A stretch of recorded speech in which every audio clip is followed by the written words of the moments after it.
I'm Greg Denning. One of the greatest inhibitors in the lives of most people, and one of the greatest stumbling blocks to success, is that people don't do what needs to be done on their own. Unless they're enrolled in a class and there's the potential of getting a bad grade, they really don't study hard. They really don't crank out the papers. Unless there's a trainer there saying, come on, you better show up and you better work out hard. Unless there's the trainer, they really don't work out as hard as they could, right? Unless there's a boss looking over their shoulder, a manager there, with that maybe spoken or unspoken threat of, hey, you could get fired. And people don't create great business or do exceptional work, right? Unless there's some kind of threat or somebody holding your hand or babysitting or kind of looking over your shoulder, most people don't do what they need to do to really begin to excel and reach for greatness, right? It often happens with a doctor, right? Some people wait until the doctor says, look, either you change or you die.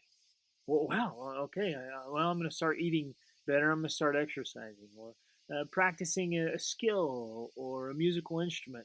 Unless the teacher's there, you need to practice, the parents on us, right? We've got to be able to develop inside of us that self-discipline, the self-motivation, self-initiative, self-drive, right? And overall self-mastery that gets us to do what we need to do, what needs to be done.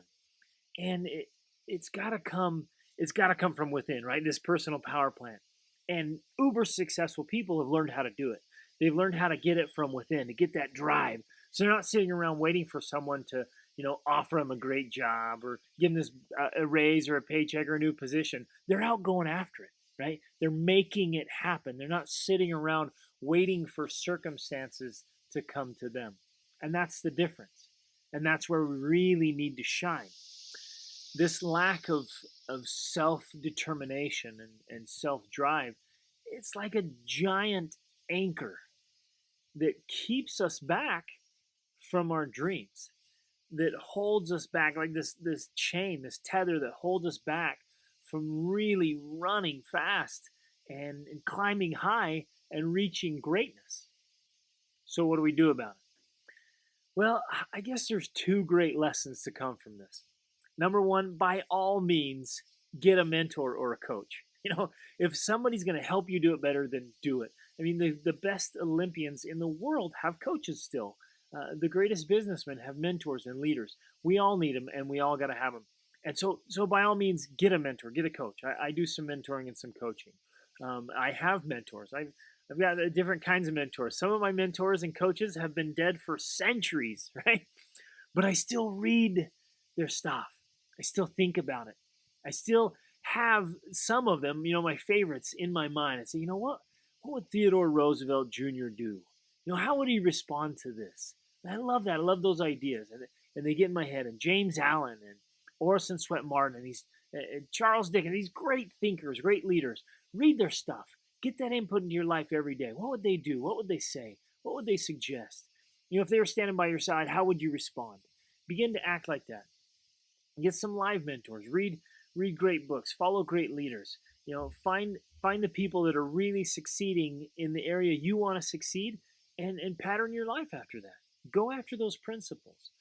Number two, even while you're doing that, even while you're getting mentors and coaches, develop inside you the discipline, right, to do what needs to be done, whether you feel like it or not. That's the difference. That's one of those great sifters in this path, this quest for excellence. Those who do it anyway, or those who do it only when it's convenient, right? Or if it's easy, or hey, if things work out, yeah, I'll do it. Hey, if we'll see if I can make it or not. If I'm feeling all right, I'll get up and give a good hard workout. No, you do it anyway. In his great speech, I Have a Dream, Martin Luther King Jr. used a phrase that I love. He called it the tranquilizing drug of gradualism, right? We need to take action now. I realize it is hard, right? It's hard to train. It's hard to exercise. It's hard to get up early. It's hard to stay up late. It's hard to put forth all that effort. But you know what? Any great accomplishment requires and demands of us great effort. It is hard, but don't let difficulty stop you. Do it anyway. Don't don't wait until it's easy or it's convenient or everything's lined up just right. It's never going to be just right. The timing is never going to be perfect. There's always going to be inconveniences, obstacles, challenges, struggles. There's going to be naysayers. There's going to be critics and pessimists. It's always going to be there. So do it anyway. If it's inconvenient, do it anyway. If it's hard, do it anyway. If you might fail, do it anyway. If there's a chance that people will ridicule you, do it anyway. Right? If you're uncomfortable or uncertain, do it anyway. If you're scared to death, do it anyway. Let's go after our dreams with this drive from inside. Learn to motivate yourself, to push yourself, to drive yourself, to discipline yourself. Now, like always, I want you to get in the conversation. Share with us what's worked for you in the past. How have you built up that motivation, that drive, and the discipline? Also, share with us what are you going to start doing differently from now on, right? Share with us mentors you have, coaches. What's worked for you, and what can work for others? Share it. Get in this conversation. Go to the Facebook page, like the Facebook page, but share with us how are you going to do it, and how have you done it? How have you seen others succeed at it? We've got to have this drive from inside. So let's do those two things. Get that drive, make it happen on the inside, and then facilitate it also on the outside with a coach or a mentor, with people who will set out an example for you, hold you accountable, and help you reach your very best. Reach up.